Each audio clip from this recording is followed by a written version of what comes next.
देखो ध्यान से देखो। तो स्टार्ट करते हैं आज की क्लास। देखो अपन ने पिछली क्लास में क्या किया था, गुरुवादी गुण किए थे। जो गुरुवादी गुण बच रहे थे ना, अपन ने 12 तो पहले कर लिए थे। उसके बाद में 13वां 14 15 16 17 18 19 और 20 यहाँ तक अपन ने कर लिया था, द्रव्यता तक। फिर मैंने बताया था भाई जो आध्यात्म गुण स्टार्ट करेंगे अपन, आध्यात्म गुण स्टार्ट करने के लिए मैंने बोला था कि ये थोड़ी मतलब लेंथी क्लास लगेगी इसकी, तो थोड़ा टाइम लगेगा, इसलिए नई क्लास स्टार्ट करेंगे। तो आज यहीं से स्टार्ट करेंगे आध्यात्म गुण से। ठीक है, तो स्टार्ट करते हैं आध्यात्म गुण निरूपण। आत्मगुण, अब इनको आत्मगुण भी बोला जाता है और आध्यात्मिक गुण भी बोला जाता है। तो किसी भी नाम से क्वेश्चन आ सकता है। तो 6 गुण होते हैं, आपको पता ही है ही। इच्छा द्वेष सुख दुख प्रयत्न से चेतना धृति वृद्धि स्मृति अहंकारो लिंगानी परमात्मानी।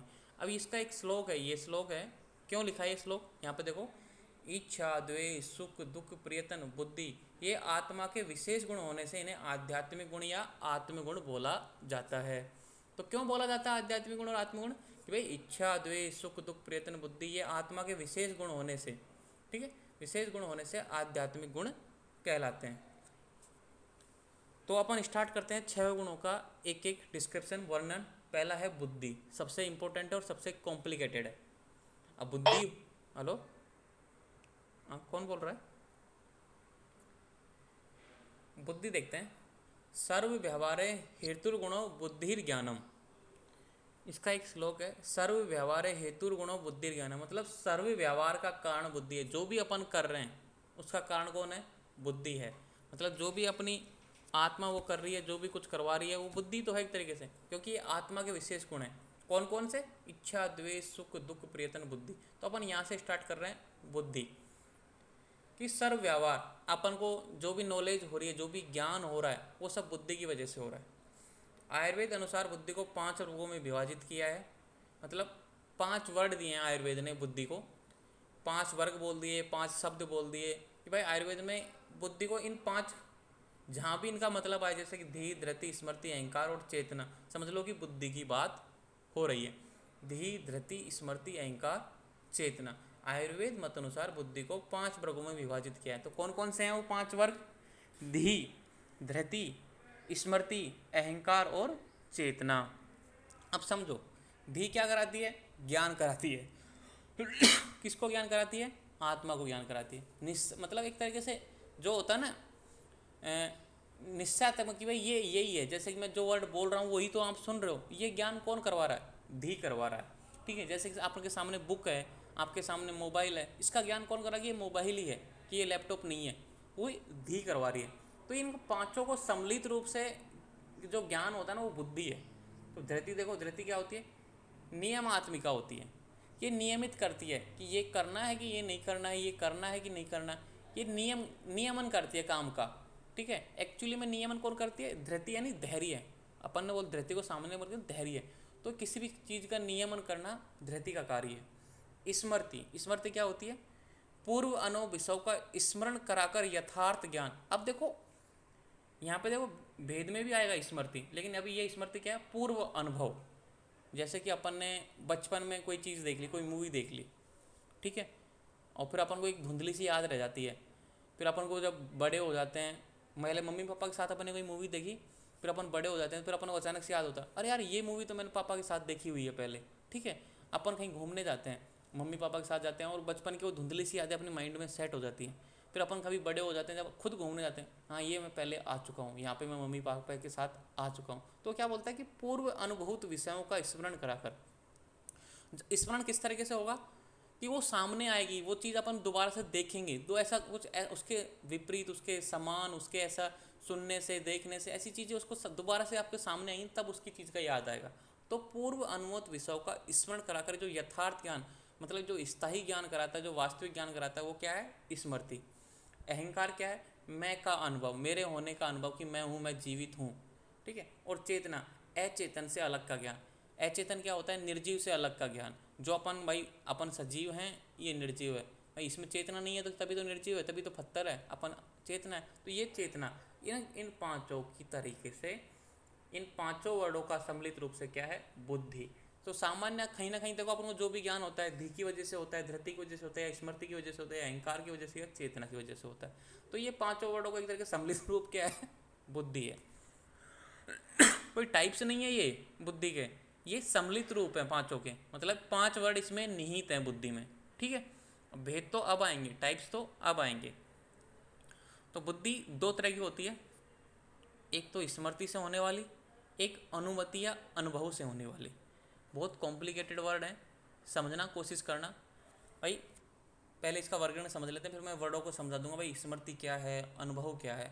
तो बुद्धि 2 टाइप्स होते हैं, स्मृति और अनुमति। ये मैंने सारणी बना के लिख रखा है ना, आपको वहाँ पे कॉपी में सारणी तो बनानी ही है, साथ में आपको लिखना भी है कि बुद्धि के 2 प्रकार होते हैं, स्मृति और अनुभूति, या उसको अनुभव भी बोलते हैं। स्मृति 2 टाइप्स की होती है, यथार्थ, इसी को तो प्रमाजन बोलते हैं, और स्मृति दूसरा टाइप है यथार्थ, अप्रमाजन बोलते हैं। इसी तरीके से अनुभव या अनुभूति 2 प्रकार की होती है, प्रमाजन यथार्थ, अप्रमाजन अयथार्थ। ठीक है, मतलब ये तो सेम ही है दोनों वर्ड, इसमें भी अनुभव में भी यही है और स्मृति में। ये बस ये ध्यान रखना कि बुद्धि के 2 टाइप्स होते हैं, स्मृति और अनुभव। अब ये क्या है, स्मृति क्या है, अनुभव क्या है? तो अपन ने देखो स्मृति की परिभाषा देखी थी कि पूर्व अनुभूत विषयों का स्मरण कराकर स्थायी ज्ञान। ठीक है, तो यहाँ पे भी इस तरीके से, तो किस तरीके से होगा, पूर्व अनुभूत विषयों का स्मरण कराकर स्थायी ज्ञान को बोलते हैं स्मृति। तो ये कैसे होगा, तो ये स्मृति के 8 कारण हैं यहाँ पे, ध्यान से देखो नीचे लिखे हुए हैं। ये सेकंड पेपर का टॉपिक है डिटेल में, लेकिन यहाँ पे मैंने थोड़ा सा इंट्रोडक्शन दे दिया, कोई बात चल रही है तो साथ में बता दूँ, ताकि आपको पता होना चाहिए कि अब सेकंड पेपर में क्वेश्चन आएगा ही। इंपॉर्टेंट है कि स्मृति के 8 कारण लिखो। तो कौन कौन से हैं, निमित्त से, रूप ग्रहण से, सादृश्य से, विपर्य से, सत्व अनुबंध से, अभ्यास से, ज्ञान योग से और पुनः श्रुति से। ये 8 कारण हैं किसके, पूर्व अनुभूत विषयों का स्मरण कराना है। जैसे कि निमित्त मैं बता देता हूँ अभी, लेकिन सेकंड पेपर में विस्तार से लिखूंगा मैं, यहाँ तो मैंने नहीं लिखा, लेकिन सेकंड पेपर जब पढ़ाऊंगा ना आपको, यहाँ पे लिखूंगा कि निमित्त क्या होता है, रूप ग्रहण क्या होता है, सादृश्य क्या होता है, मैं बता दूंगा वहाँ पे। लेकिन अभी समझो कि भाई स्मृति का के 8 कारण, जैसे कि पूर्व अनुभूत विषयों का स्मरण कैसे होगा, कैसे हैं ये 8 कारण हैं। इन 8 कारणों की वजह से अपन को कोई चीज़ याद आएगी। जैसे कि निमित्त, निमित्त क्या होता है, कारण की वजह से। जैसे कि आपने कुम्हार को देखा, जैसे कुम्हार को देखा तो आपके मन में आएगा कि ये मटकी बनाता है, तो मटकी आपके मन में आ गई। तो आपने मटकी देखी होगी, घड़ा देखा होगा, तो आपको याद आ जाएगा बचपन में। तो ये पूर्व अनुमत कि आपने पहले देख रखा है घड़ा, आपने पहले कुम्हार देख रखा था, तभी तो कुम्हार को देख के घड़े की याद आई आपको। ऐसे तो है ही नहीं जैसे कि आप कोई व्यक्ति को जानते ही नहीं हो, आपने उसको देखा तो क्या याद आई, कुछ नहीं याद आएगी। सिंपल सी बात है कि निमित्त कारण को देखकर, जैसे कि आपने कुछ भी देखा, कोई भी ऐसी चीज़ देखी, कोई भी कारण देखा। यहाँ पे एग्जांपल दे रहा है, जैसे कि मोहन, जैसे कि राम मधुर बोलता है, बस बोलता है ना कि भाई ये व्यक्ति बहुत मीठा बोल रहा है, कितना प्यारा बोल रहा है, तो अपन घर में बोलते हैं कि मेरा छोटा भाई मुझसे प्यार से बात करता है। तो उसको देख के अपने भाई की याद आ गई। तो पूर्व अनुमत वस्तुओं को, जैसे बोलता है निमित्त, कारण से किसी वस्तु की याद आना।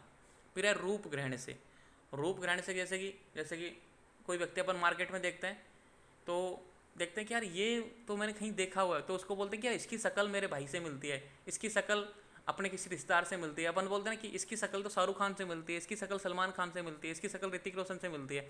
तो उसको देख के ऋतिक रोशन की याद आ गई, उसको देख के सलमान खान की याद आ गई कि भाई इस लड़की को देख के ऐश्वर्या राय की याद आती है। अपन देखते हैं ना मूवियों में कि ये तो इसकी शक्ल तो यार इस हीरोइन से मिलती है। तो शक्ल आपने उसकी देखी लड़की की, लेकिन याद किसकी आई, जो आपने आपके मन में था वो, क्योंकि आपने उसको पहले देख रखा था। तो यह रूप ग्रहण से। फिर है सादृश्य, सादृश्य में भी ऐसा ही है, जैसे कि किसी पुरुष को देख के दूसरे पुरुष को, जैसे कि यहाँ पे रूप ग्रहण से आप ये भी देख सकते हो। एक एग्जांपल है रूप ग्रहण में, थोड़ा मैंने उल्टा कर दिया, सादृश्य में आएगा। जो एग्जांपल दिया ना मैंने, जो हीरो हीरोइन का जो एग्जांपल दिया वो सादृश्य में आएगा, भाई इसके समान दिखता है। ये रूप ग्रहण में वो आएगा जैसे कि अपन वन में घूम रहे हैं, या अपने जंगल में गए, आपने गाय को देखी, आपने गाय को देख के अपनी गाय याद आ गई। ठीक है, आप जंगल में गए, आपने शेर को देखा, तो चिड़ियाघर वाला शेर याद आ गया, क्या है चिड़ियाघर वाला शेर तो ऐसा था, ये ऐसा है, तो उसके सादृश्य समान था बिल्कुल। ठीक है, तो ये सादृश्य में आए। क्या हो रहा है, मैं उल्टा ही बोल रहा हूँ दोनों, सॉरी, एक मिनट, एकदम थोड़ा रिलैक्स करता हूँ पहले मैं। रूप ग्रहण का मीनिंग है, क्या ये थोड़े कन्फ्यूजिंग वाले वर्ड है ना, तो मैं खुद कन्फ्यूज हो गया अभी।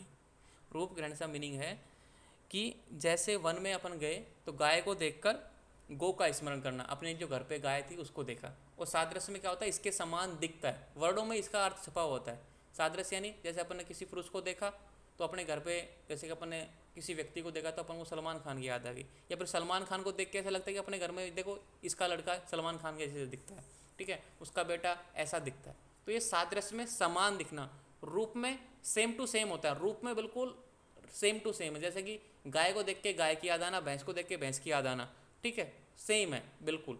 यहाँ पे मिलता जुलता, सादृश्य में मिलता जुलता रहता है, ठीक है। ये सेकंड पेपर में डिटेल में आएगा, टेंशन लेने की जरूरत नहीं है, मैं लिखूंगा भी। विपर्य से विपरीत भाव, जैसे अपन देखते हैं ना कि ये टॉपर है, टॉपर को देखा आपने तो ऑटोमेटिक आपके मन में आ जाएगा जो आपकी क्लास का सबसे बेकार लड़का ना वो भी याद आ जाएगा। टॉपर के विपरीत अपोजिट चीज़ भी याद आ जाती है कि ये गर्म है तो ये ठंडा भी याद आ जाता है, तो उससे विपर्य से, विपर्य भाव से। सत्व अनुबंध, सत्वबंध से क्या होता है कि जैसे कि मन, अपने मन, सत्व क्या होता है, मन है, सत्व किसको बोलते हैं, तो अपने मन में किसी चीज़ को याद करना, जैसे आप राम के भजन कर रहे हो, कृष्ण जी के भजन कर रहे हो, अल्लाह को याद कर रहे हो, ठीक है, किसी को भी याद कर रहे हो तो मन से, आंख बंद करके आप कुछ भी नहीं देख रहे ना, किसी को नहीं देख रहे ना सुन रहे, बस मन से आप उसका दर्शन कर रहे हो। जैसे आपने कोई चीज़ पहले देखी होगी, आप मन में छवि तभी तो बना पाओगे, जैसे आप अपनी प्रेमिका को याद कर रहे हो, प्रेमिका को याद तभी तो कर पाओगे जब आपने उसकी फोटो देखी होगी, तो मन से होता है, आंख बंद करके आराम से मन में देखते हो, तो ये होता है सत्व अनुबंध। अभ्यास से, अभ्यास से क्या होता है कि अभ्यस्त वस्तु, जैसे आपको टाइपिंग करने का अभ्यास है, ठीक है, गाड़ी चलाने की, ड्राइविंग चलाने का अभ्यास है, अभ्यास था लेकिन काम नहीं लिया, भूल गए, फिर धीरे धीरे आप वापस टाइपिंग की मशीन में बैठोगे, तो शुरुआत में आपको हिचक लगेगी कि यार मैं भूल गया, लेकिन जैसे जैसे आपके हाथ चलने लगेंगे तो आपको पुराना ज्ञान रिकॉल होता जाएगा, तो ये होता है अभ्यास से। ज्ञान योग से क्या होता है, ये थोड़ा इंपॉर्टेंट है, ध्यान धारणा समाधि की सिद्धि के बाद में जो ज्ञान प्राप्त होता है, ये थोड़ा योग की बात है कि ध्यान धारणा समाधि, अष्टांग योग पढ़ा था ना अपन ने योग दर्शन में, जो लास्ट के 3 थे, त्रिसंयम या अंतरयंग, ठीक है, अंतरयम, तो उनके ध्यान धारणा समाधि मतलब एक तरीके से मोक्ष की स्थिति में जो व्यक्ति को ज्ञान प्राप्त होता है ना, जो मोक्ष प्राप्त करने के लिए, उसकी बात कर रहा, तो ये अपनी बस की बात नहीं है, ठीक है। इसको तो अपन अगर इसको प्राप्त कर लें तो अपन का जीवन ही उद्धार हो जाएगा, अपन इस जीवन से मुक्ति मिल जाएगी। और आता है पुनः स्मृति से, पुनः स्मृति से मतलब ये है कि जैसे कोई गाना आपको याद था बचपन में, स्कूल में आपने गाया, कोई कंपटीशन में भाग लिया, कोई गाना गाया, जैसे कि आपने संस्कृत के श्लोक देखो फर्स्ट ईयर के, टीचर के डर से आपने याद कर लिए, अच्छे से रट लिए, फिर टीचर ने पूछे नहीं 2-3 महीने, भूल गए, लेकिन जैसे ही दोबारा कभी सुना आपने, ठीक है, एग्ज़ाम का टाइम आया और मान लो कुछ भी ऐसा प्रेशर पड़ा, तो थोड़ा सा आप सुनोगे तुरंत याद आ जाएगा, क्योंकि अपन पहले याद कर चुके हैं, तो ये पुनः स्मृति से। ये मैं वापस दोबारा से पढ़ाऊँगा सेकंड पेपर में, ठीक है। निमित्त यानी कारण से, रूप ग्रहण से यानी जैसा का जैसा है, सेम टू सेम, जैसे गाय को देख के गाय, भैंस को देख के भैंस। यहाँ पे क्या है, सादृश्य में समान, समानार्थक, भाई ये ऐसा है तो वो भी ऐसा है, जैसे कि हीरो को देख के अपने बेटे की याद आना, ऐसे। विपर्य से विपरीत, सत्व अनुबंध से मन से जो छवि बनती है वो, अभ्यास से जैसे टाइपिंग फाइपिंग जो करते हैं ना अपन, अभ्यास से धीरे धीरे जो ज्ञान आता है वो। ज्ञान योग, ध्यान धारणा समाधि, ये थोड़ा मोक्ष वाली बात है। पुनः स्मृति से, जैसे कोई चीज़ गाना भूल गए अपन, जैसे तुरंत आपने याद किया था बचपन में लेकिन आप भूल गए, जैसे ही उसने उसको सुना तुरंत याद आ जाएगा, तो यह है पुनः स्मृति से। अब आगे बढ़ते हैं, सारी चीज़ें लिख रखी है मैंने, देखो यहाँ पे, देखो मैंने यहाँ पे लिख रखा है, संस्कार मात्र से, ध्यान देना, संस्कार मात्र से प्राप्त ज्ञान को स्मृति कहते हैं। तो संस्कार कौन कौन से थे, ये सारे संस्कार हैं, ये कितने हैं, 8, मतलब इन संस्कार मात्र से, इनकी वजह से जो ज्ञान होता है ना उसको स्मृति कहते हैं। पहले किए गए अनुभव को कालांतर से संस्कार द्वारा पुनः प्राप्त करना स्मृति है। तो अपन ने मान लो पहले, जैसे आपने कोई देखी, अब आप मुझसे आज पढ़ रहे हो पहली बार है, तो ये आपका अनुभव है, आप इसको ज्ञान प्राप्त कर रहे हो। जब मैं सेकंड पेपर में इसको पढ़ाऊंगा वापस और तब मैं बोलूँगा कि देखो मैंने फर्स्ट ईयर में स्मृति बताई थी, तो वो स्मृति हो जाएगी, ठीक है। इतना सा डिफरेंस है स्मृति और अनुभव में। तो बुद्धि के 2 भेद थे ना, स्मृति और अनुभव। तो स्मृति क्या है, इन 8 कारणों की वजह से जो ज्ञान उत्पन्न होता है वो होता है स्मृति। और डायरेक्ट, जैसे आज मैं तुमको डायरेक्ट पहली बार पढ़ रहा हूँ, पहली बार आप देख रहे हो, पहली बार सुन रहे हो, पहली बार किसी चीज़ की छवि बन रही है, वो क्या है, अनुभव। बस इतना सा अंतर है। संस्कार मात्र से प्राप्त ज्ञान को स्मृति कहते हैं। पहले किए गए अनुभव को, देखो यहाँ पे लिख दिया कि पहले किए गए, जैसे आपने पहले कोई चीज़ देखी, पहली बार कोई चीज़ देखी, पहली बार आपने बुक खोली, पहली बार बीएमएस का नाम सुना, पहली बार आप मुझसे पढ़ रहे हो, पहली बार आप चीज़ जान रहे हो, ये अनुभव है सब कुछ। नेक्स्ट टाइम जब भी मैं कोई रिकॉल कराऊंगा कोई बात, वो स्मृति बन जाएगी, ठीक है। तो अनुभव को कालांतर से, मतलब समय के बाद में, संस्कार द्वारा पुनः प्राप्त करना स्मृति है। तो संस्कार कौन कौन से हैं, ये 8 संस्कार है। अब देखो यहाँ पे, संस्कार से उत्पन्न ज्ञान को स्मृति कहते हैं। वही संस्कार जो 8 कारण थे वो स्मृति के 8 कारण से उत्पन्न ज्ञान को स्मृति कहते हैं। और स्मृति से भिन्न ज्ञान अनुभव है। जैसे कि अपन डायरेक्ट देखते हैं, डायरेक्ट सुनते हैं, डायरेक्ट रस का अनुवासन करते हैं, पहली बार जो चीज़ करते हैं ना, पहली बार, वो सब अनुभव में। अनुभव 2 प्रकार का है, यथार्थ और अयथार्थ। देखो यहाँ पे भी लिखा हुआ है, अनुभव 2 प्रकार का है, यथार्थ और अयथार्थ। इसी तरीके से स्मृति को भी 2 प्रकार से बांटा है, यथार्थ और अयथार्थ। वही बात है, यहाँ पे लिखा हुआ है, देखो आगे, जो वस्तु जिस प्रकार की है उसे ठीक उसी प्रकार का समझना यथार्थ अनुभव है, प्रमा है। जैसे चांदी को देखकर चांदी समझना, इसका एग्जाम्पल है स्नेक को देखकर स्नेक ही समझना, रस्सी नहीं समझना। ठीक है, जैसे इसको आप इस पर भी लागू कर सकते हो भाई, स्मृति में जैसे कि सेम टू सेम याद करना कि हाँ एक्चुअली में ये है, मैंने ये देखा है, पहले सुना है, ये गाना सुना है मैंने। ठीक है, ऐसा आप यहाँ भी लागू कर सकते हैं। तो इसका डिटेल में नहीं बताया क्योंकि यहाँ 8 कारण बता दिए यहाँ, लेकिन इसको डिटेल में बताया। इसको डिटेल में बताया क्यों? सुनो, क्योंकि अपन ये पहली बार करेंगे। तो जो भी चीज़ अपन पहली बार करते हैं, पहली बार सुनते हैं, पहली बार ज्ञान प्राप्त करते हैं, वो अनुभव है। तो जो वस्तु जिस प्रकार की है उसे ठीक प्रकार का समझना, ठीक उसी प्रकार का, सेम टू डिट्टो को डिट्टो, वो यथार्थ यानी वास्तविक अनुभव है, वास्तविक प्रमा है। अब ये प्रमा क्या है? सेकंड ईयर में प्रमा प्रमेय यही चलेंगे, प्रमाण चलेंगे बस, प्रमा प्रमेय प्रमाण प्रमाता, ये प्र यही चलेगा। बस कंफ्यूज मत होना, अभी दिए बस समझ जाओ कि यथार्थ वास्तविक अनुभव। जैसे रास्ते में अपन जा रहे हो आपने स्नेक देखा, आप स्नेक को देख के स्नेक ही समझ रहे हो, आप गलती से उसको रस्सी मत समझना, तो ये है वास्तविक अनुभव। ठीक है, अब देखो वस्तु को उसी प्रकार नहीं समझना जैसे कि वह हो, बल्कि उसे भिन्न समझना अयथार्थ अनुभव है, मतलब अप्रमा है, ये वास्तविक नहीं है। जैसे अपन मार्केट में जा रहे हैं और रास्ते में झाड़ियों में आपकी कोई काली रस्सी पड़ी है, स्नेक नहीं है, काली रस्सी पड़ी है, लेकिन उसको आप स्नेक समझ रहे हो। ठीक है, जैसे स्नेक जा रहा हो और आप उसको काली रस्सी समझ रहे हो, मतलब विपरीत समझ रहे हो। यहाँ पे एग्जाम्पल क्या दे रखा है मैंने, सुक्ति को देखकर, जैसे कि एक मोती है, सीप को देखकर आप उसको सुक्ति नहीं समझ के चांदी समझ रहे हो कि ये चांदी है, मैं तो चांदी मानूंगा, ये चांदी है, तो वो क्या है? अयथार्थ अनुभव, मतलब बेकार, आपका झूठा अनुभव है ये। तो ये आपको ये फ्यूचर में आपको नुकसान पहुंचाएगा। आप पहली बार में ही आप उसकी गलत छवि बना रहे हो माइंड में। जैसे आपने रस्सी को देख के सांप समझ लिया पहली बार में। जैसे मैं आपको बोलूँ आज पहली बार इंट्रोडक्शन देते समय मैं आपको बोल दूँ कि मेरा नाम नरेंद्र कुमार है, तो आपके मन में तो पहली छवि यही बन गई कि नरेंद्र कुमार है। फिर सेकंड टाइम मैं जब भी बोलूँगा कि ये सर तो नरेंद्र है, और एक्चुअली मेरा है ही नहीं नरेंद्र कुमार। तो जो होता है ना शुरुआत में, तो शुरुआत में जो चीज़ प्राप्त होती है वो तो अयथार्थ, मतलब वास्तविक नहीं है, झूठा है ये। तो जो अनुभव होता है ना शुरुआत में झूठा अनुभव होता है, उसको बोलते हैं अयथार्थ अनुभव। और जो वास्तविक होता है, रियलिटी होता है, सत्य ज्ञान होता है, उसको बोलते हैं यथार्थ अनुभव। ठीक है, तो ये बता दिया मैंने। संस्कार मार्ग से प्राप्त ज्ञान को स्मृति कहते हैं। पहले किए गए अनुभवों को कालांतर से संस्कार द्वारा पुनः प्राप्त करना स्मृति है। बहुत डिटेल में आएगा ये, अभी तो बस ये इसलिए आया कि गुण आई ना बुद्धि, तो बुद्धि को गुण को समझाने के लिए आपको बस कभी क्वेश्चन आए ना तो ये लिख देना है, बस यहाँ तक, इतना नहीं लिखना है। मैंने तो ये बताया क्यों, क्योंकि मेरा तो काम है पूरा एक कॉन्सेप्ट क्लियर करना। तो बुद्धि 2 प्रकार की थी, स्मृति और अनुभव। जो अपन पहली बार करते हैं, कोई भी चीज़ अपन पहली बार कर रहे हैं, जो ज्ञान प्राप्त कर रहे हैं ना पहली बार, वो अनुभव है।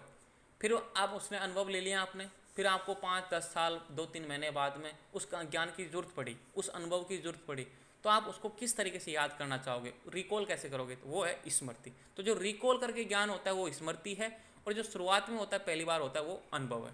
क्लियर हुई बात अब? Yes sir. ओके, अब देखो इच्छा, दूसरा गुण है इच्छा। स्वार्थ प्रार्थ व अंग प्राप्त प्रार्थना है इच्छा। अपने या दूसरे के लिए किसी अप्राप्त विषय की चाह होना इच्छा कहलाता है। कहने का मतलब कि अपने खुद के लिए या दूसरे के लिए, दूसरे जैसे अपनी मम्मी पापा, फैमिली, पड़ोसी, ठीक है, अपने रिश्तेदार, जो भी है, अपने या दूसरे के लिए किसी अप्राप्त, जो चीज़ अपन को नहीं मिल रही। एक तो होती है इच्छा, होती है मतलब एक तरीके से संयम, जैसे कि ठीक है अपन को काम करना है एक नियमित, जैसे अपन काम ही नहीं कर रहे हो, ठीक है, जरूर से ज़्यादा इच्छा करो, तो अप्राप्त विषय की, जो चीज़ आपको नहीं मिल रही उसकी इच्छा करना। जैसे आपको अच्छा भोजन नहीं मिल रहा तो अच्छे कपड़ों की इच्छा करोगे, अच्छे भोजन की इच्छा करोगे, अच्छी गाड़ी की इच्छा करोगे, अच्छे का, ठीक है, एक अच्छी 4 व्हीलर की इच्छा करोगे। तो अपने या दूसरे के लिए किसी अप्राप्त विषय की चाह होना इच्छा कहलाता है। आप समझते हो इच्छा हो तो आपको, भाई आपकी क्या इच्छा है? टॉपर बनना है, सिंपल सी बात है। पदार्थ विज्ञान में अच्छे नंबर लाने, ये आपकी इच्छा है, तो उसके लिए मेहनत करो। अब इच्छा 2 तरह की होती है, ची की ईर्ष्या और जी ईर्ष्या। तो निर्माण करने की इच्छा और नाश करने की इच्छा। निर्माण करने के लिए इसका क्या होता है? भला होता है लोगों का। जैसे कि आप दूसरों के लिए अच्छा सोच रहे हो, दूसरों के लिए अच्छी इच्छा कर रहे हो कि भाई सबका भला हो, ऐसी इच्छा कर रहे हो आप, ठीक है। तो ये निर्माण करने की इच्छा है, ठीक है, लोगों का भला करने की इच्छा है। एक दूसरे जी ईर्ष्या मतलब नाश करने की इच्छा। समझ में आई बात? तो ये दो तरह की इच्छा है। और अन्य भेद क्या है? काम, अभिलाषा, राग, संकल्प, कारुण्य, वैराग्य, उपदा और भाव, ये इसके अन्य भेद हैं। अब इनको मीनिंग क्या है भाई? काम का क्या मीनिंग है, अभिलाषा का क्या मीनिंग है, ठीक है, राग का मीनिंग क्या है, और ये क्या संकल्प क्या है, कारुण्य क्या है, वैराग क्या है, उपदा क्या है, भाव क्या है। ईश्वर की इच्छा के कारण सृष्टि, उत्पत्ति व प्रलय होता है। अगर ईश्वर ही मतलब जो होता है ना सर्वशक्तिमान परमात्मा, उसकी इच्छा करनी सृष्टि का उत्पन्न हुआ है और उसी की से इच्छा से ये पृथ्वी नष्ट होगी। तो देखो, ची की ईर्ष्या नहीं निर्माण करने की, ईश्वर की इच्छा हुई तो उसने जी की ईर्ष्या की निर्माण करने की। जिस दिन उसका मन हुआ, अब पता नहीं कब होगा उस परमात्मा परमेश्वर का, जिससे जी ईर्ष्या मतलब नाश करने की, प्रलय आ जाएगा। तो वो सब ईश्वर की इच्छा पर डिपेंड करता है। अब ये काम, अभिलाषा, राग, संकल्प, कारुण्य, वैराग्य, उपदा, भाव, इनके मीनिंग क्या है, कौन बताएगा? देखो यहाँ पे लिखा हुआ है, मैंने लिख दिया कोई बच्चे में, क्योंकि बार बार मैं पिछली क्लास में जब लास्ट ईयर क्लास ली थी ना, तो बच्चे भूल जाते थे, तो बार बार तो क्लास देख नहीं पाते थे, इसलिए मैंने यहाँ पे लाइन ऐड कर दी। काम, मैथुन इच्छा को काम बोलते हैं। अगर आपको किसी के साथ मैथुन करना है, ठीक है, सेक्स करना है, तो उसको काम बोलते हैं। काम मतलब काम इच्छा, ठीक है। व्यवहार इच्छा को अभिलाषा, ठीक है, जो आपके व्यवहार में नहीं है। आप मान लो कि ऐसा काम करना चाहते हो जो आपके व्यवहार में नहीं, आप जैसे सुबह उठते हो, घूमते हो, फिरते हो, जो कोई काम है, लेकिन आपके नॉर्मल काम है, रूटीन में है, ऐसा काम करना चाहते हो रूटीन में ही नहीं है, आप इम्पॉसिबल है उसकी इच्छा करो। जैसे कि आप सुबह उठ के सोचो कि मैं दिल्ली पहुंच जाऊँ, मैं उस पार्क में पहुंच जाऊँ, मैं उससे मिलने पहुंच जाऊँ, अव्यवहार हो ही नहीं सकता, ठीक है, उसकी इच्छा। तो अव्यवहार को अभिलाषा, कि ये मेरी अभिलाषा, ये मेरी इच्छा है कि मुझे यहाँ जाना है, मुझे यहाँ घूमना है, ठीक है, मुझे इतने पैसे कमाने हैं। ये मतलब जो पॉसिबल ही ना हो, अपॉसिबल वाली बात करता हो, ठीक है। जैसे कि अब मैं बोलूँ कि भाई यहाँ पे मेरा कंप्यूटर आपको पढ़ाता जाए और मैं रेस्ट करता रहूँ, ऐसी इच्छा करूँ मैं, तो हो सकता है कि ऐसा पॉसिबल है कि नहीं हो सकता। बार बार विषयानुरंजन मतलब बार बार विषयों की जो इच्छा करता है, उसको बोलते हैं राग। राग यानी जैसे कि किसी को राग हो जाता है ना किसी वस्तु से, जैसे कि मुझे मेरे फ़ोन, नया नया फ़ोन लगता है, व्यक्ति को राग हो जाता है, उससे प्रेम हो जाता है, उसको छोड़ता ही नहीं है, आज से 24 घंटे हाथ में रखता है, उसको पास लेके सोएगा, उसको मतलब 1 मिनट अगर फ़ोन नहीं मिले तो वो बावला सा हो जाता है। किसी स्त्री के प्रति इच्छा हो जाती है, उस स्त्री से बार बार मिलने की इच्छा होती है, ठीक है।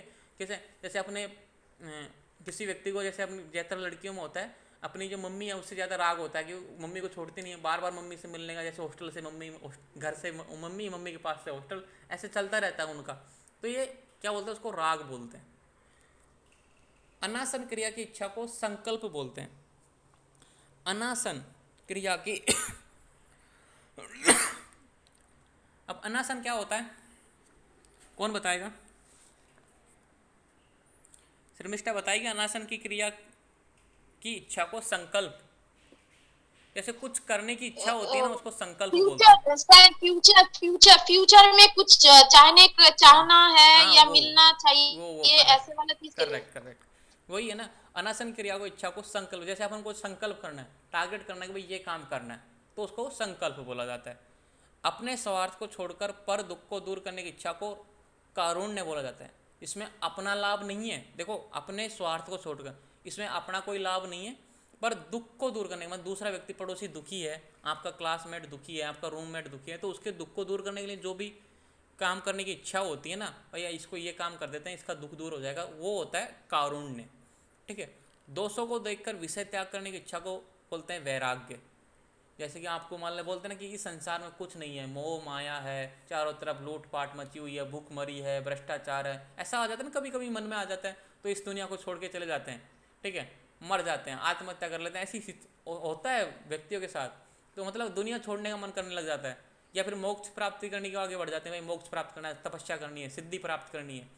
तो ऐसा होता है दोस्तों को देख के, जैसे अपने आसपास देखते हैं कितनी लूट मारी है, कितनी भुखमरी है, कितनी भ्रष्टाचार है, ये सब देख के कोई काम नहीं करता सेटिंग से, कोई रूल फॉलो नहीं करता, छोड़ो इस दुनिया को, तपस्या करो, तो उसको बोलते हैं वैराग्य। अपन बोलते नहीं तो वैरागी हो गया, सन्यासी बन गया। दूसरों को ठगने की इच्छा को बोलते हैं उपधा। ठगी करते हैं ना व्यक्ति, भाई इसको मुझे ठगना है, जैसे कि बहुत से व्यक्ति होते हैं ना ऐसे कि भाई इससे इतने पैसे ले लेता हूँ और इसको मैं कुछ नहीं दूंगा, भाग जाऊंगा। जैसे कि मैं ऐसे बोलूँ कि आपसे शुरुआत में पैसे ले लिए मैंने, क्लास स्टार्ट करने के नाम पर और मैं भाग जाता, मेरा अपना फ़ोन स्विच ऑफ कर लेता, तो उसको बोलते हैं ठगने की, बोलते हैं उपदा। देखो मैं एग्जाम्पल दे रहा हूँ खुद पे बना के, ठीक है, ताकि समझ में आ जाए। तो अगर ऐसा मन होता है तो वो क्या होता है, इसको बोलते हैं उपदा। जैसे आप किसी से पैसे ले रहे हो, बदले में कोई काम नहीं करे आपको, जिसके लिए आपने पैसे दिए, ठगा खा गए, मतलब आप ठगा खा गए, तो उसने क्या किया, उपदा की। अंतर्निगुण इच्छा को भाव कहते हैं। और अपनी कोई मन की छुपी हुई इच्छा रहती है, ठीक है, किसी को बता नहीं पाते, तो उसको बोलते हैं भाव। ये अपने आंतरिक मन की कोई इच्छा, किसी भी तरह की इच्छा हो सकती है, कोई बताता नहीं है, सबकी अपनी अपनी इच्छा होती है, मेरी अलग इच्छा है, आपकी अलग इच्छा हो सकती है, तो उसको भाव कहते हैं। तो ये जितनी भी यहाँ पे लिखी हुई थी ना, काम, अभिलाषा, राग, संकल्प, कारुण्य, वैराग्य, उपचार, भाव, सबका मैंने मीनिंग बता दिया यहाँ पे, क्योंकि कंफ्यूज करते हो बार बार, फिर मुझसे पूछते, लास्ट ईयर काफ़ी परेशानी हुई थी, बार बार मुझे बताना पड़ता था, इसलिए मैंने लिख दिया इस बार नोट्स में। अब देखो द्वेष, प्रज्वलनात्मक देश है, ठीक है, शरीर व मन का दाह होने के समान महसूस होना द्वेष। आपको मान लो किसी से द्वेष है, ठीक है, तो आपका शरीर अंदर ही अंदर से जलेगा, ठीक है, कि मुझे इस व्यक्ति से द्वेष है, ठीक है। शरीर व मन का दाह होने के समान महसूस होना, ऐसा लग रहा है कि कोई अंदर से जल रहा है, कोई आग लगी हुई है, कुछ हो नहीं रहा है ऐसे एक्चुअली में, लेकिन उस व्यक्ति को देख के किसी से नफरत हो जाती है ना व्यक्ति को, कि ये कैसे टॉप कर गया, ऐसा तो हो ही नहीं सकता, एक मतलब जलन हो जाने लग जाती है। ऐसे महिलाओं में ज़्यादा होती है द्वेष की भावना। देखो लड़कियों बुरा मत मानना है, एक्चुअली में जैसे पड़ोसी के घर में, इसके पास 80 साड़ी है, इसके पास नेकलेस है, बोलते ना सोने का नेकलेस, इसके पास 80 साड़ी, इसके हस्बैंड के पास कार है, मेरे हस्बैंड के पास कार नहीं है। तो ये सब चीज़ें होती हैं, एक नेचुरल भावना है, एक मतलब नेचुरल है, तो इसको बुरा मत मानना। तो शरीर में मन के दाह के समान ऐसा लगता है कि अंदर अंदर से जल रहा है व्यक्ति, इतना दुख होता है उसको, तो महसूस होना होता है द्वेष। यह दुखद स्मृति के कारण आत्मा व मन का संयोग होने पर उत्पन्न होता है। कहने का मतलब है ये दुखद स्मृति कारण, जैसे कि दुख कैसे होगा, मेरे पास कार नहीं है, मेरे पास गाड़ी नहीं है, मेरे पास ये नहीं है, मतलब द्वेष हो रहा है, सामने वाले की चीज़ों को देख के खुद को कमी नीचा महसूस कर रहे हो, उससे क्या होगा, दुख बनेगा। फिर उससे स्मृति के कारण के साथ जुड़ के आपको कि मैं उस समय ये कर ले तो ये हो जाता, तो आत्मा और मन का संयोग होने पर उत्पन्न होता है। तो कब होता है ये, आत्मा मन का संयोग होने पर उत्पन्न होता है ये दुखद स्मृति के। दुख कब होगा, जब आप आपसे अच्छा कोई व्यक्ति आपको देखो, जैसे कि मैं देखूँ कोई सूट बूटेड है, अच्छे कपड़े हैं, अच्छे घड़ी है, रोलेक्स घड़ी है उसके हाथ में, मैं सोचता हूँ यार देखो कितना अच्छा आदमी है, मेरे पास कुछ नहीं है, दुख की भावना उत्पन्न हो गई, एक तरीके से मुझे द्वेष हो गया उस व्यक्ति से, ठीक है, उसने मेरा कुछ नहीं बिगाड़ा, लेकिन मुझे उससे द्वेष हो गया ऑटोमेटिकली, और मुझे खुद को हीन भावना हो गई। तो ये आत्मा मन का संयोग हुआ और ऑटोमेटिक द्वेष उत्पन्न हो जाता है। इसके भेद देखो, क्रोध, द्रोह, मन्यु, क्षमा और अमर्षा। क्रोध हो गया, ठीक है, जैसे कोई दोस्त टॉप बन जाता है ना, टॉपर कर जाता है, तो क्रोध आता है, उस पर गुस्सा आता है, तो उससे द्वेष हो गया। द्रोह, अनिष्ट, उसका बुरा करने की इच्छा। अब जैसे अपन बोलते हैं ना कि इसकी कार में आग लगा दो, ठीक है, पड़ोसी की कार है उसमें आग लगा दो, ये एग्जाम्पल दे रहा हूँ, कहीं सच में मत कर देना आप, ठीक है, समझाने के लिए। इंसा, उसको नुकसान पहुँचाने की इच्छा, जो चीज़ जिस चीज़ से आपको द्वेष हो रहा है ना, उसको आपको नुकसान पहुँचाने की, मतलब उस व्यक्ति से, उस वस्तु से, कोई भी है, उसको नुकसान पहुँचाओगे आप। मनु, भयंकर क्रोध करेगा, एक तरीके से उसे को नष्ट करने की कोशिश करेगा, पूरी तरीके से समाप्त करने की कोशिश करेगा। अक्षमा, अधैर्य, मतलब आप कंट्रोल नहीं कर पाओगे, उसको माफ नहीं कर पाओगे, बोलते ना कि मैं इसको तेरे को माफ नहीं करूँगा, मतलब एक तरीके जलते ही रहोगे। और अमर्षा यानी आवेश, ऐसी शून्यता, मतलब एक आवेग आता है ना, आवेश आता है कि आवेश में आ गया, एक तरीके से ये द्वेष के टाइप्स हैं, आप इसको समझो कि अल्टीमेटली व्यक्ति को दुखी होना है, अल्टीमेटली व्यक्ति को दुखी होता है, लास्ट में उनको देख के उनको समझते, और ऐसे जलन सी महसूस होती है, तो मतलब आवेश में आ जाता है व्यक्ति, बोलता है कि मैं आवेश में आ गया, कि भाई ऐसे कैसे बोल दिया इसने, में गुस्सा आ गया, वो ऐसे कुछ नहीं, मतलब टाइप्स हैं, थोड़ा थोड़ा अंतर है, मतलब जो शरीर के भावात्मक भाव है ना वो चेंज होते रहते हैं, मिलते जुलते वर्ड है, बस भावात्मक वर्ड चेंज होते रहते हैं। अब देखो प्रयत्न, कृति प्रयत्नम, पदार्थ की प्राप्ति के लिए चेष्टा करना, प्रयत्न, किसी भी वस्तु को प्राप्त करना है, आपको टारगेट करना है, पदार्थ में अच्छे नंबर लेके आना है, प्रयत्न करोगे तो किसी भी पदार्थ की प्राप्ति के लिए चेष्टा करना प्रयत्न कहलाता है। भेद दो प्रकार के होते हैं, जीवन पूर्वक और इच्छा द्वेष पूर्वक। तो जीवन पूर्वक प्रयत्न में क्या होता है, स्वाभाविक शारीरिक क्रिया, आप सांस ले रहे हो, जीवन चल रहा है, रक्त ब्लड संचरण चल रहा है, अगर आप उसको रोक दो तो जीवन बंद हो जाएगा, हार्ट चल रहा है, तो ये जीवन पूर्वक प्रयत्न है, ये बॉडी का प्रयत्न चलता रहता है जीवन के लिए, ठीक है, तो ये स्वाभाविक शारीरिक क्रिया है। ये स्वाभाविक शारीरिक क्रियाएं चलती रहेंगी तो अपना जीवन चलता रहेगा।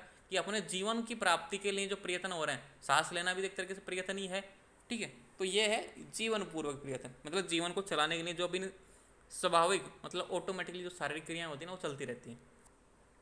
इच्छा द्वेष पूर्वक, कि भाई अपन किसके लिए प्राप्त करते हैं, प्रयत्न किसके लिए करते हैं, सुख प्राप्ति के लिए, सुख प्राप्ति हेतु प्रयत्न। जैसे कि अपन को अब अच्छा पढ़ेंगे, अच्छा समझेंगे वैसे विषय को, सब्जेक्ट को, तो फ्यूचर में अपन अच्छे डॉक्टर बनेंगे, अच्छे डॉक्टर बनेंगे तो पेशेंट ज़्यादा आएंगे, पेशेंट ज़्यादा आएंगे तो समाज में नाम बनेगा, पैसा भी आएगा, और अपने उससे अपनी सारी सुविधाएं पूरी कर सकते हैं, अच्छे कपड़े, अच्छे मकान, अच्छी गाड़ी। तो मतलब सुख प्राप्ति के लिए तो कर रहे हैं अपन, जो प्रयत्न कर रहे हैं इसमें, जो पढ़ रहे हैं, मैं आपको पढ़ा रहा हूँ आपको सुख प्राप्ति के लिए, आपको अच्छे समझाने के लिए मैं क्यों पढ़ा रहा हूँ, क्यों मेहनत कर रहा हूँ, ताकि मुझे भी अर्न हो, मेरी भी जो खुशी है वो मतलब एक तरीके से क्या बोलते हैं, जो भी जरूरत है वो पूरी हो। तो ये सब सुख प्राप्ति के लिए अपन कर रहे हैं, जो भी प्रयत्न कर रहे हैं, आप मुझसे पढ़ रहे हो, मैं आपको पढ़ा रहा हूँ, ये सब सुख प्राप्ति के लिए हो रहा है, ठीक है। कोई ऐसे कोई व्यक्ति है, स्टूडेंट है जिसको दुख प्राप्त हो रहा, यार मैं तो दुखी हो रहा हूँ मैं तो इस चीज़ से, कोई नहीं है। सबको जो भी कुछ कार्य करता है सुख प्राप्ति के लिए करता है। आप कुछ भी करोगे तो उसमें कहीं ना कहीं आपका सुख छिपा हुआ होता है, तभी उसको कर रहे होते। कोई व्यक्ति ऐसा नहीं है कि मैं इसको मर जाऊंगा तब भी कर रहा हूँ, कोई नहीं होता। अब देखो सुख, धर्मजन्य अनुकूल वेदनीयम गुणम सुखम, जो धर्म से उत्पन्न होता है तथा परम प्रेम का विषय है, उस गुण को सुख कहा गया है। मतलब जो भी आप धर्म करोगे आपको सुकून मिलता है ना, किसी की सहायता करके, किसी की दान दे के, किसी को ऐसा करके धर्म कर रहे हो आप, ठीक है, पशु पक्षियों की सेवा कर रहे हो, कुछ भी ऐसा काम कर रहे हो जिससे आपको सुख मिलता हो, तो आप किसी की हेल्प कर रहे हो, आप मम्मी पापा का आदर कर रहे हो, आप सम्मान कर रहे हो, कुछ भी ऐसा काम जो अच्छा हो नेचर में, तो जो धर्म से उत्पन्न होता है तथा परम प्रेम का विषय, जिसको सभी प्रेम करते हैं, उस गुण को सुख कहा गया है। धर्म से पुण्य तथा पुण्य से सुख की प्राप्ति होती है, अतः धर्म आचरण से ही आत्मा में सुख गुण की उत्पत्ति होती है। कहने का मतलब अपन को सुकून तभी मिलेगा, आप व्यक्ति को ना अंदर से पता होता है वो कितना दुखी है कितना सुखी है, अगर वो उसने रियलिटी में धर्म किया है तो उसको सुकून ऑटोमेटिक मिल जाएगा। जैसे आप कभी अच्छे काम करके देखो, दिन में 5-2 अच्छे काम करो तो आपको ऑटोमेटिक सुकून मिलेगा कि यार आज चलो अच्छा किया, आज 2 व्यक्तियों की हेल्प की मैंने, ठीक है, तो होता है सुकून, होता है सुख। दुख क्या है, अधर्म जन प्रतिकूल वेदनीय गुणों दुखम, अधर्म से उत्पन्न हुआ परम दोष का विषय। अगर आप किसी को नुकसान पहुंचा रहे हो, अहित कर रहे हो, हिंसा कर रहे हो, कुछ ना कुछ गड़बड़ की है, तो आप ऐसे तो जो चीज़ आज चाहिए थी आपको मिल गई, जैसे किसी को आपने लूट लिया, उससे आपने पैसे छीन लिए, किसी को फ़ोन छीन लिया, लेकिन आपका मन जानता है कि अधर्म कि आपको गलत किया और आप उसकी गिल्ट में आप दुखी रहोगे। समाज के सामने आप अच्छा रह सकते हो लेकिन अंदर ही अंदर आपको गिल्ट फील होगा, ये एक्चुअल बात है। तो अधर्म से उत्पन्न हुआ परम द्वेष का विषय, जो आत्मा मन इंद्रियों के प्रतिकूल हो उसे दुख कहते हैं, ठीक है। जो आत्मा मन इंद्रियों के प्रतिकूल हो उसे दुख बोला जाता है। अधर्म चारणा से आत्मा में दुख गुण की उत्पत्ति होती है, मतलब अधर्म जो भी बुरे काम करोगे उससे ही आपके आत्मा में दुख की उत्पत्ति होगी। तो इस तरीके से ये हो गए आध्यात्म गुण या आध्यात्मिक गुण। मैं क्लास को डिसमिस कर रहा हूँ, दोबारा से ज्वाइन होना, प्रातिगुण स्टार्ट करेंगे, ठीक है।